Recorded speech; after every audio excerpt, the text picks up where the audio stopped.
크리스마스를 가장 정확하게 표현하는 말은 요한복음 1장 14절 말씀이에요. 말씀이 육신이 되어 우리 가운데 거하시네. 그러니까 오늘 크리스마스는 말씀이 육신이 되신 것을 기념하는 날인데, 말씀이 육신이 되신다는 게 어떤 의미인지 한번 생각해 보기로 하십시다.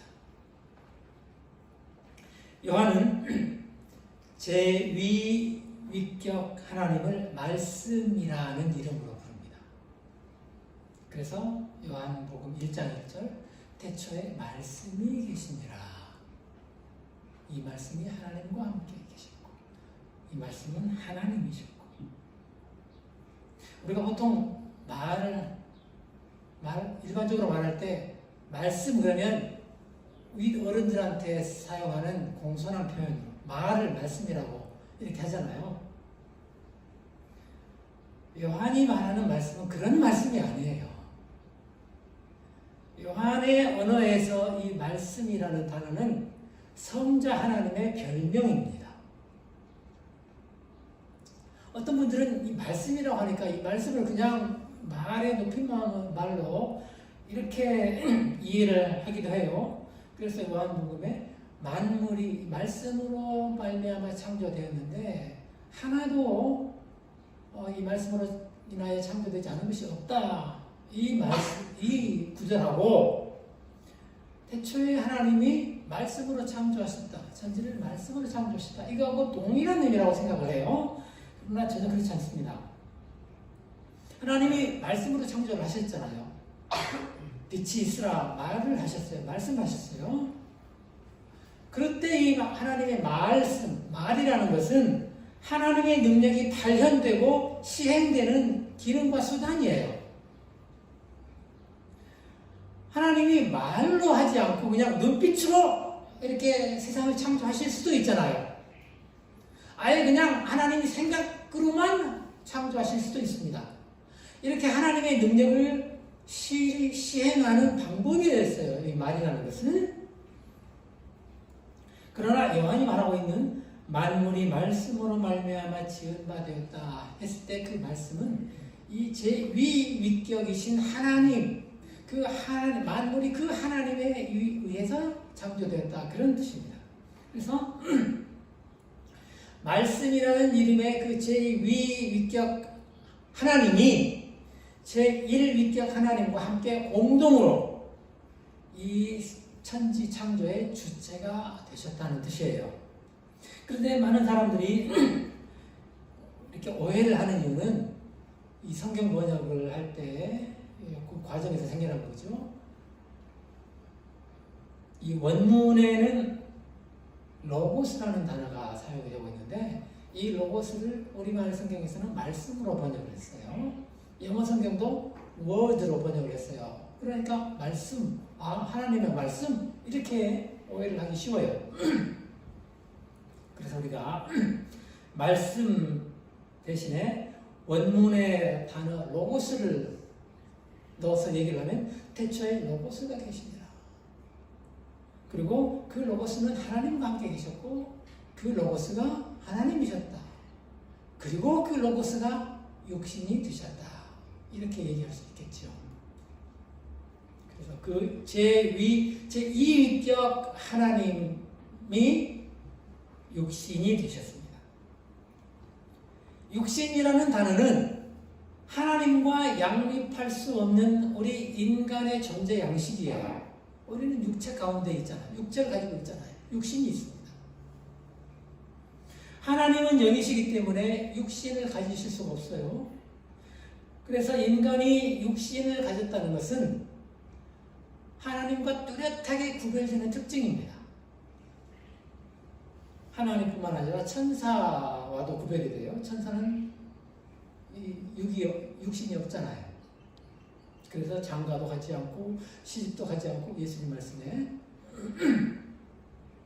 물론 우리 인간에게 육신만 있는 건 아니에요. 우리에게 영혼도 있습니다. 그러나 성경에서 육신 또는 육체라는 단어가 많이 사용되고 있는데 이 육신, 육체라는 단어는 우리 인간을 대표하는 단어로 사용을 합니다. 대체로.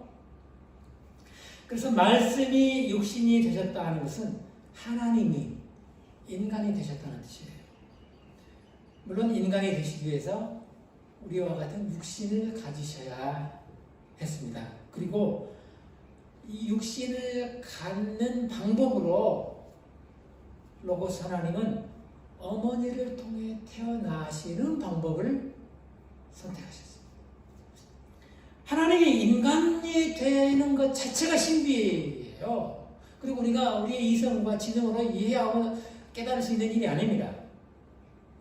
그런데 또 그나마 하나님이 왜 굳이 태어나는 방법으로 인간이 되셨을까 하는 생각도 하게 돼요.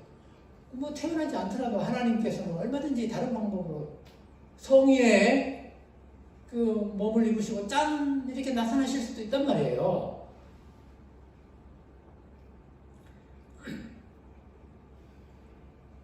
우리 인간은 그렇게 생겨날 수 없죠. 누구나 태어나면서부터 존재가 시작이 돼요. 우리 인간이 존재하는 방법이에요. 그러나 하나님은 굳이 그런 방법 따를 필요가 없는데 그렇게 하셨단 말이에요.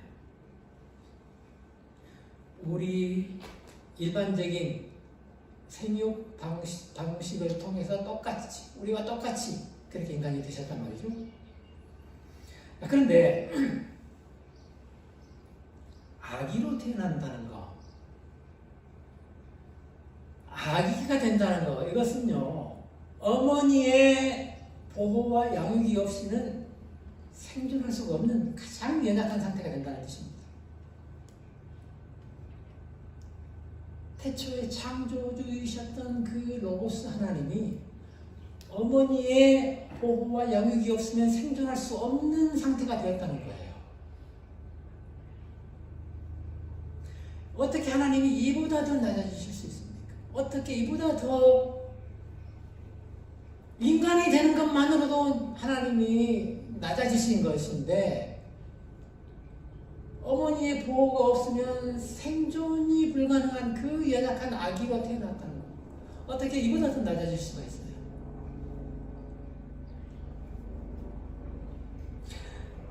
때로 부모는 자식 때문에 굴욕을 견뎌야 할 때가 있습니다. 영화나 드라마 같은 거 보면 자식이 학교에서 사고를 치면 부모가 찾아가서 무릎 꿇고 용서를 비는 모습이 종종 나와요. 왜 부모가 그렇게 낮아져야 하고 스스로 그렇게 굴욕과 수모를 견뎌야 합니까? 자식 때문에 그렇단 말이에요. 창조주 하나님이 인간으로 태어나신 것은, 그 젖먹이 아기가 되신 것은 자식 때문에 무릎 꿇고 용서 비는 것과는 비교도 할 수 없는 굴욕 아니에요. 인간은 하나님의 피조물 중에서 가장 영광스럽고 특별하게 창조되었습니다.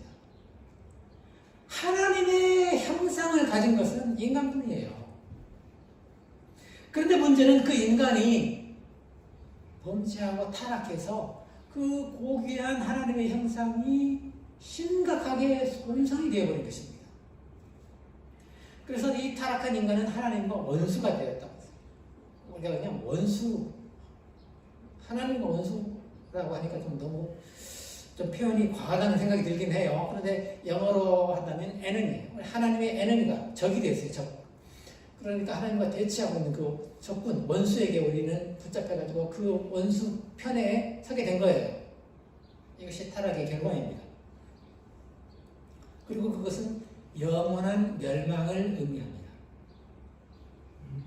그런데 그렇게 된 인간을 하나님께서는 다시 데려오기로, 자기 편으로 데려오기로, 다시 구원하기로 결정을 하셨습니다. 인간을 구원하시려는 하나님의 행위는 아담과 하와가 타락한 직후부터 시작되었습니다. 그러나 이미 본성이 타락해버린 이 인간은 하나님이 바라시는 것만큼 죄로부터 회복이 되질 않아요. 아무리 하나님이 애를 쓰시고 또 인도를 하려고 하셔도 이 인간의 죄악된 본성은 회복이 안 되는 것입니다. 점점 더 악으로 치닫죠. 세상은 악으로 가득 차게 됩니다. 오죽하면 하나님이 자기가 지은 이 인류를 다 홍수로 다 쓸어버리셔야 했겠어요. 그만큼 죄악으로 인하여 이 인간이 하나님으로부터 멀어져 있었던 것입니다. 그런데 그때 다행히 한 사람의 의인이 있었습니다. 노아였죠. 인류에게 희망이 보이는 거예요. 그래서 하나님은 이 노아를 살려주시고 이 노아를 통해서 의인 노아를 통해서 새로운 인류가 지속이 되도록 하신 거예요. 그래서 모든 죄악을 다 쓸어버리셨는데 그 중에 의인한 사람이 남았으니까 새로운 인류는 의로운 하나님의 의를 그렇게 대표할 수 있는 그런 인류가 되리라는 그런 기대를 하게 되죠. 그렇지만 이 노아 프로젝트가 완전 실패했어요. 그래서 하나님은 마지막 카드를 꺼내십니다. 인간을 구원하기 위한 마지막 카드. 그것은 바로 말씀이 육신이 되시는 거였어요. 그러니까 이 하나님의 마지막 카드는 무슨 회심의 카드가 아니에요. 하나님으로서는 가장 고통스럽고 굴욕적인 카드였습니다. 자식이 사고 쳤을 때 부모가 가서 무릎 꿇고 용서 비는 것을 보고 야, 회심의 카드다 이렇게 말할 수 있습니까? 죽을 각오로 그 견딜 수 없는 수모를 견디는 거잖아요. 인간을 구원하기 위한 하나님의 마지막 카드가 바로 그런 거였습니다. 우리는 예수님이 십자가에 못 박혀 죽으신 것을 그냥 그것만 예수님의 고난으로 생각하지만 아기로 태어나는 것부터 엄청난 자기 비하와 굴욕의 시작이었습니다. 그렇게 생각하면 크리스마스 때 막 떠들고 막 파티하는 거 안 될 것 같죠?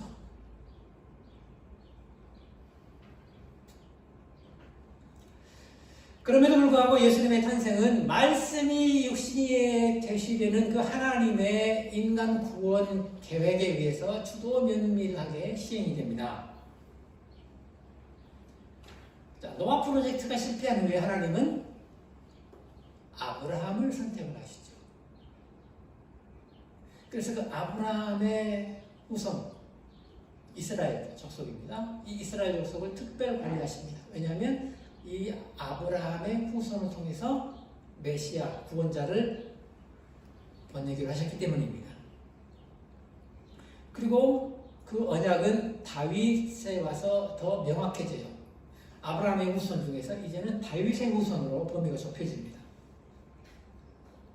그리고 미가 선지자는 구원자가 베들레헴에서 태어날 것이라고 상당히 구체적으로 예언을 합니다.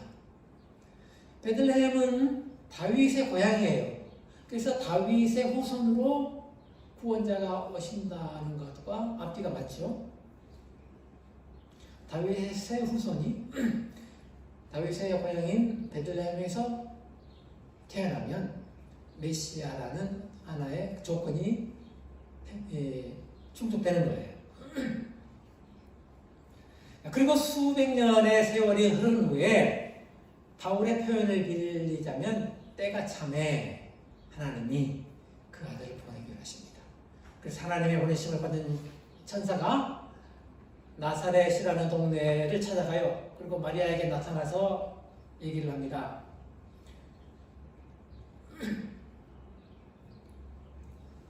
마리아가 아들을 낳을 것인데 네가 아들을 낳을 것인데 그 이름을 예수라 하라 하면서 하나님이 그에게 다윗의 왕위를 주실 것이다 이렇게 얘기를 합니다. 다윗의 왕위를 주신다는 것은 다윗 왕국을 회복하겠다는 뜻이잖아요. 이스라엘 사람들이, 유대인들이 가장 고대하고 기다리는 것이 바로 그거예요. 옛날 다윗 시절에 그 왕성했던 그 시절 자기들 역사의 가장 황금기였던 그 시절을 회복하는 것, 이게 이 사람들의 꿈이에요. 그런데 나라가 망하고 수백 년 동안 온 세계를 떠돌며 사는 시대가 되었잖아요. 그런데 다윗의 왕위를 주시겠다. 이 얼마나 기다리고 기다린 메시아를 보내시겠다는 약속인데, 사람들이 생각하는 메시아는 그런 메시아, 다윗의 왕국을 회복하는 그런 메시아였지만은 하나님의 언약의 더 깊은 의미는 이스라엘이라는 한 나라의 회복이 아니라 하나님이 잃어버린 이 인류를 다시 되찾아오시는 인류의 회복을 의미하는 것입니다. 그래서 다윗의 왕이라는 것은, 다윗이 왕이라는 것은 세상의 다른 나라들처럼 권력을 잡은 자가 나라를 통치하는, 백성을 통치하는 그런 왕이 아니고, 하나님이 세상의 왕이신데 이 땅에서 그 하나님의 왕권을 위임받아서 그 왕권을 대신 수행하는 대리왕의 개념이에요. 그런데 그 하나님이 다시 다스리시는 나라로 다시 자기 백성들을 데려오시겠다는, 다시 그 왕국을 회복하시겠다는 그런 의미가 됩니다. 어쨌든 마리아에게 다윗의 왕위를 물려받을 아들이 나올 것이다. 즉 인간을 구원하시는 하나님의 메시아가 태어날 것이다 하는 소식이 전해진 거예요. 자, 그럼 이것이 그 구원자를 보내시겠다는 그 예언과 언약에 부합하는지를 살펴봐야겠죠. 마리아는 다행히 다윗의 후손입니다. 그렇지만 족보라는 것은 여자들로 구성되는 것이 아니라 남자들로 구성이 되잖아요, 옛날에. 그러니까 마리아의 혈통만으로는 충분하지가 않아요. 그런데 다행히 이 마리아는 요셉이라는 남자와 결혼하기로 약혼한 상태였는데, 이 요셉이 다윗의 후손인 거예요. 이렇게 해서 구원자가 다윗의 후손으로 오신다는 이 형태적인 조건이 충족이 되는 겁니다. 그런데 문제는 요셉과 마리아가 사는 곳이 나사렛이에요. 천사가 찾아온 곳이 나사렛이었습니다. 나사렛은 이스라엘 지도를 보면 저 북쪽 맨 위 갈릴리에 있습니다. 갈릴리는 옛날부터 변방, 심지어는 이방의 땅, 이렇게 취급을 당하던 곳이에요. 그런데 아무리 천사가 얘기를 했어도 마리아가 거기서 아들 낳으면 구원자가 베들레헴에서 태어날 것이라는 예언이 안 맞잖아요. 그러면 누가 그거를 인정을 하겠어요? 요셉과 마리아가 다윗의 후손인데 왜 그 먼 갈릴리 나사렛까지 살게 됐는지, 언제부터 그들이 거기에 있었는지, 부모 때 왔는지 할아버지 때 왔는지 우리가 알 수 없죠, 그거는. 그런데 그들이 사는 모습 이야기를 보면 그들의 사회적, 경제적 신분이 매우 낮았다고 우리가 추측할 수 있습니다. 요셉과 마리아가 다윗의 후손이니까 왕족이죠. 근데 자기들이 왕족이라는 생각을 할 수는 있었겠어요? 왕족이라는 자부심을 가질 그런 사회적 조건이 안 되잖아요. 제가 전주이시예요. 양녕대 국가예요. 그런데 제가 왕족이라는 생각이 1도 안 합니다. 마리아와 다윗도, 요셉도 그러지 않았을까요? 어쨌든 마리아를 선택하신 것은 다윗의 후손으로 구원자를 보내시겠다는 하나님의 약속에 따른 것인데, 문제는 마리아와 요셉이 지금 나사렛에 살고 있다는 거예요. 그래서 어떻게 해요? 하나님은 억지로 요셉과 마리아를 베들레헴으로 보내십니다. 그리고 베들레헴에서 아기를 낳게 하셔요. 자, 평생 나사렛에서 살던 마리아와 요셉이 그것도 마리아가 만삭된 몸으로, 만삭 때 갔는지 아니면 만삭 2달 전에 갔는지는 모르겠지만은 하여튼 임신한 몸으로 뭐하러 그 먼 베들레헴까지 가서 아이를 낳겠어요? 만약에 꼭 가야 할 일이 있다면 애나 낳고 몸이나 풀고 가야겠다고 하지 않겠어요? 그런데 그때 무슨 일이 일어난가 하면 가이사 아구스토가, 이 가이사 아구스토는 마리아하고 아무런 상관이 없는 사람. 가이사 아구스토는 저 로마의 황제예요. 이 가이사 아구스토가 영을 내려 천하로 다 호적하라 했습니다. 가이사 아구스토는 아우구스투스, 우리 학교 다닐 때 배웠죠. 로마의 첫 번째 황제입니다. 줄리어스 시저의 양아들이죠. 후계자가 됩니다. 시저는 정말 로마의 최고의 영웅이죠. 로마, 그 거대한 로마의 절대 권력자의 자리에 올랐어요. 이제 한 사람에게 권력이 집중되면 그게 왕이 되고 황제가 되죠. 그런데 전통적으로 로마는 공화정이란 말이에요. 그래서 황제가 나타나는 것을 싫어하는 사람들, 공화주의자들이 있어요. 그래서 공화주의자들이 시저를 암살해요. 그래서 시저는 황제가 되지 못하고 죽었습니다. 그런데 시저가 후계자로 키운 이 옥타비우스, 이 사람이 자기 정적 안토니우스는 옥타비우스하고 대결하기 위해서 이집트로 가서 그 클레오파트라하고 동맹을 했죠. 클레오파트라와 안토니우스의 동맹군과 옥타비우스가 전쟁을 하는 거예요. 그 치열한 그 권력 투쟁 끝에 옥타비우스가 승리를 하죠. 그래서 로마의 1인자가 됩니다. 그리고 원로원으로부터 아우구스투스라는 칭호를 받아요. 이 아우구스투스는 존엄한 자라는 뜻입니다. 오늘 성경에 아우구스토라고 나오죠. 그리고 실제로 그때부터 이 아우구스투스가 황제가 되는 거예요. 자, 옥타비우스가 내전을 승리로 이끌고 로마의 1인자가 되었기 때문에 이제는 더 이상 전쟁이 없습니다. 로마의 평화가 찾아온 거예요. 그리고 정복전쟁을 통해서 영토는 더 광대해졌습니다. 그러니까 이제 이 제국을 정비해야 할 필요가 생긴 거예요. 그래서 한 게 뭐예요? 인구조사를 한 거예요. 인구조사는 권력과 통치의 기반이 됩니다. 우리나라 인구, 뉴질랜드 인구에서 차이가 나잖아요. 인구가 많으면 그만큼 국력이 커지는 거예요. 모세가 출애굽할 때 백성들 숫자를 세요. 또 광야 생활을 끝내고 가나안에 들어가기 전에 한 번 더 하죠. 인구가 몇 명인지를 알아야 군대도 이렇게 편성하고 전쟁에도 나갈 수 있잖아요. 다윗이 자기의 권력이 정점에 달했을 때 자기 왕국의 힘이 얼마나 큰가를 과시하기 위해서 인구조사를 했다가 하나님으로부터 큰 징계를 받은 적이 있습니다. 그러니까 다윗이 잠시 착각한 거죠. 이 왕국이 내 거야.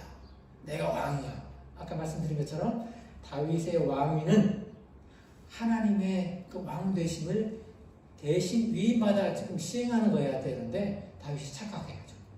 자기가 다 권력자인 것처럼. 그래서 인구조사를 하려다가 혼났죠. 여기서 로마 황제가 인구조사를 하는 가장 큰 이유는 세금을 걷기 위해서입니다. 자, 유다는 그동안에 어떤 과정을 겪는가 하면 바벨론 포로에서 돌아오지요. 그래서 바벨론의 그 식민지로 한동안 지내다가 독립을 해요. 하스모니아 왕조가 설립이 돼가지고 약 80년 정도 유지가 됩니다. 그리고 BC 63년에 로마의 폼페이우스 장군에 의해서 예루살렘이 함락돼요. 폼페이우스가 누구냐면은 시저하고 권력 투쟁을 하다가 결국 진 사람이에요. 이 폼페이우스는 정말 로마의 영웅인데, 자, 로마 제국의 영토가 커지다 보니까 지중해가 로마의 안마당, 집안에 있는 연못처럼 된 거예요.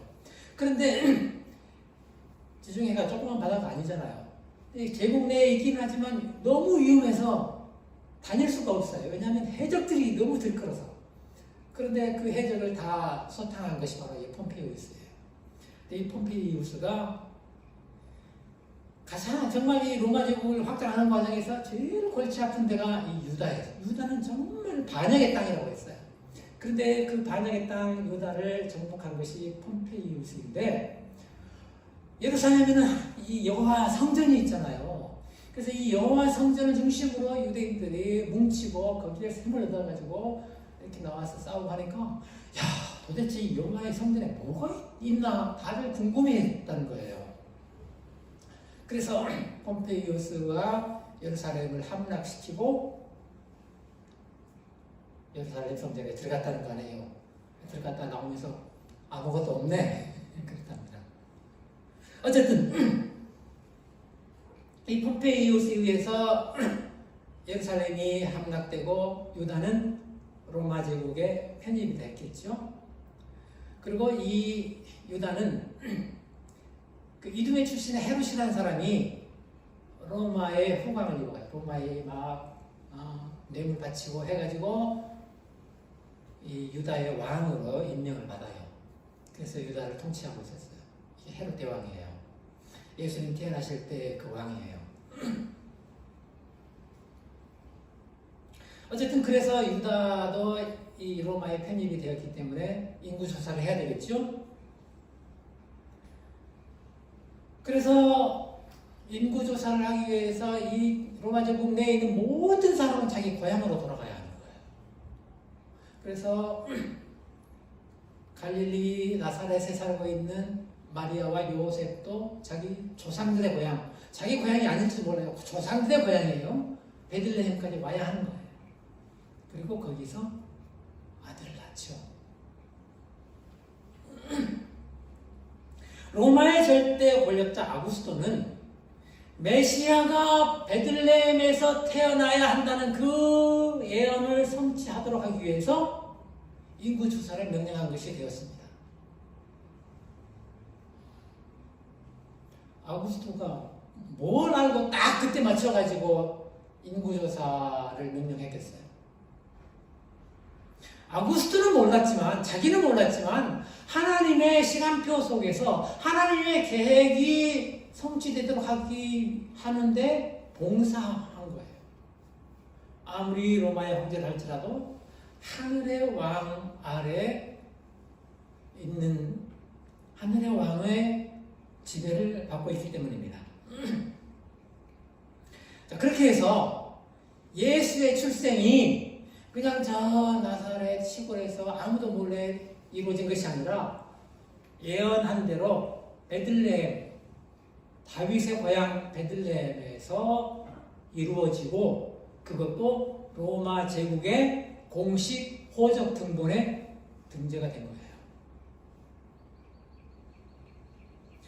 말씀이 육신이 되신 사건은 전설이 아니고 역사적 사실이라는 것을 분명하게 그렇게 드러내기 위해서입니다. 그렇게 심지어 로마의 황제까지 움직여가지고 메시아가 오신다는 예언이 정확하게 이루어지도록 지금 일이 진행되고 있는데, 정작 그 메시아가 오시는 길은 너무나 멀고 험난했습니다. 나사렛에서 베들레헴까지 약 150km쯤 돼요. 고속도로가 지금 잘 되어 있으니까 자동차 타고 가면 2시간이면 갑니다. 근데 그때는 고속도로도 없고 요셉이 자동차가 없었잖아요. 걸어가야 하는 수밖에 없습니다. 150km를 걸어가려면요 30시간. 제가 군대에 있을 때 보병이어서 많이 걸어다녔는데 하루 8시간 걸으면 40km. 10시간을 걸어야 50km 갈 수 있습니다.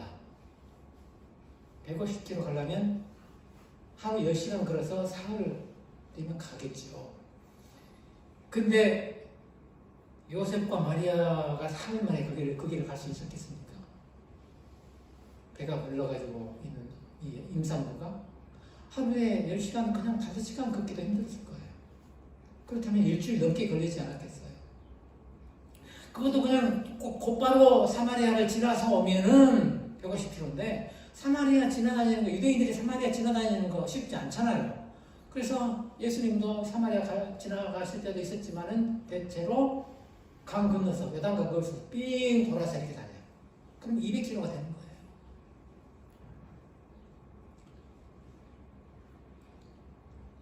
말씀이 육신이 되는 길이 이렇게 멀고 험난했습니다. 어떻게 만삭의 임산부가 150km나 200km를 걸어서 애를 낳는단 말입니까? 자, 그렇게 150km를 걸어서 베들레헴에 도착해가지고 산부인과 병원에 입원을 했습니까?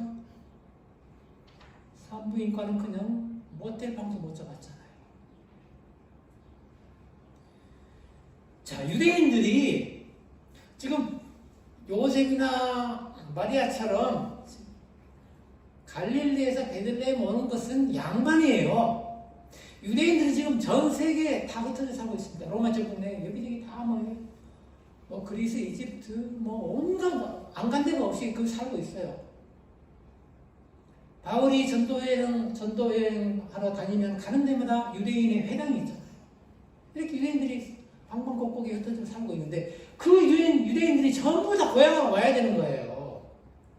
그 좁아 터진 팔레스타인 땅에 세계에 흩어져 있는 유대인들이 다 모였으니 얼마나 복잡했겠어요. 그나마 베들레헴은 얼마나 더 복잡했겠냐고요. 왕의 도시, 고향이잖아요. 한국에서 안동 김씨는 전부 안동에 가서 호적하십시오. 그러면 안동이 어떻게 되겠습니까? 안동 그 조그만 도시가 아주 미어 터지겠죠. 베들레헴이 딱 그랬을 거예요. 그래서 요셉과 마리아가 베들레헴에 도착했을 때 얼마나 그 작은 동네가 북적거렸는지, 심지어 만삭된 임산부에게조차 내줄 방이 없었다는 거예요. 그 방이라는 게 지금 우리가 생각하는 호텔이나 여관방이 아닙니다. 물론 그런 상업적인 호텔이나 여관도 있었을 거예요. 그렇지만 대부분의 여행객들이 묵는 곳은 전부 가정집에 게스트룸 하나씩만 있었을 것이고, 집집마다 만약에 게스트룸이 남아있지 않은 집은 식구들 다 한 방으로 모으고 방 비워가지고 그렇게 사람들에게 내주는 거예요. 그런데도 요셉과 마리아는 방을 구하지 못했습니다. 그리고 거기 얼마나 있었는지는 몰라요. 호적하는데 시간이 좀 걸리겠죠. 상당히 사람들이 이렇게 많이 모이는데, 그래서 거기 한동안 있었을 터인데 거기 있는 동안에 아들을 낳아서, 성경이 그렇게 기록되어 있어요. 아들을 낳아 강보에 쌓아서 구유에 누였다. 구유는 그 짐승들 먹이통이에요. 큰 먹이통. 아기가 조그마니까 그 먹이통에 침대 삼아 그렇게 누일 수 있었을 거예요. 이 구절에서 힌트를 얻어가지고 사람들은 예수님이 그러니까 방을 못 잡아서 마구간에서 태어나셨구나 이렇게 생각들을 해요. 그렇죠? 뭐 상식적으로 대체로 다 그렇게 생각하죠? 그런데 마구간이라는 것은요, 집에 마구간이 어디 있어요? 마구간이 있다는 것은 뭐 대저택이나 무슨 관공서나 이런 데 마구간이 있지, 보통 집들은 마구간이 없어요. 제가 탄자니아에서 사역할 때 닭 한번 잡아먹으려고 닭을 한 마리 살라고 어느 집에 갔어요. 근데 주인이 그럼 와서 한번 닭 보고 네가 보고 한번 골라봐. 그래서 닭을 보여준다고 저를 데리고 집 안으로 들어가는 거예요. 마당에서 집 안으로.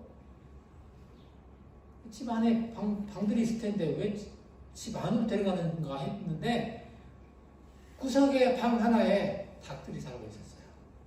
제가 그걸 보고 상당히 크게 문화 충격을 받았습니다. 방은 닭방, 사람방. 옛날에는 다 그렇게 살았던 것 같아요. 베들레헴에도 집집마다 양이나 당나귀가 자는 방이 하나씩 있었단 말이에요. 집에 마구간이 따로 있는 게 아니고. 그런데 사람들이 너무 많이 와서 방이 모자라니까 이 당나귀 밖으로 꺼내놓고 밖에다 묶어놓고 그 방 청소해가지고 아마 사람들한테 이렇게 내줬을 것 같아요. 태초에 계셨던 말씀, 그 천지를 창조하셨던 로고스께서 육신이 되기 위하여 어머니의 몸을 통해 태어나시는 과정이 이렇게 너무나 힘들고 험난하지 않습니까? 물론 우리 입장에서는 우리를 구원해 주시려고 구세주가 오신 사건이기 때문에 참 이렇게 복된 날이 있을 수가 없어요. 그렇지만 하나님 편에서 보면 하나님이 치르셔야 했던 그 희생과 그 겪으셔야 했던 굴욕을 생각하면 너무너무 죄송하잖아요. 몸도 바를 모르겠어요. 사고는 내가 쳤는데 내가 벌 받아야 하는데 내 부모님이 오셔가지고 무릎 꿇고 빌고 있는 거 보는 심정 아니에요. 로마 황제도 얼마든지 그렇게 움직여서 자기 계획을 이루어 가시는 하나님이 뭐가 부족해서 뭐가 아쉬워서 그런 굴욕을 당하신다는 것입니까? 우리 하나님이 타락해서 영원히 죽을 수밖에 없게 된 우리 이 죄인들을 살리시려고 150km 이상 걸어온 어머니의 몸을 통해서 당나귀 방에서 태어나신 거예요. 그렇게 말씀이 육신이 되셨습니다. 우리 죄인들을 살리시려고 하나님이 너무나 많은 양보를 하신 거예요. 너무나 큰 희생과 굴욕을 감수하셨습니다.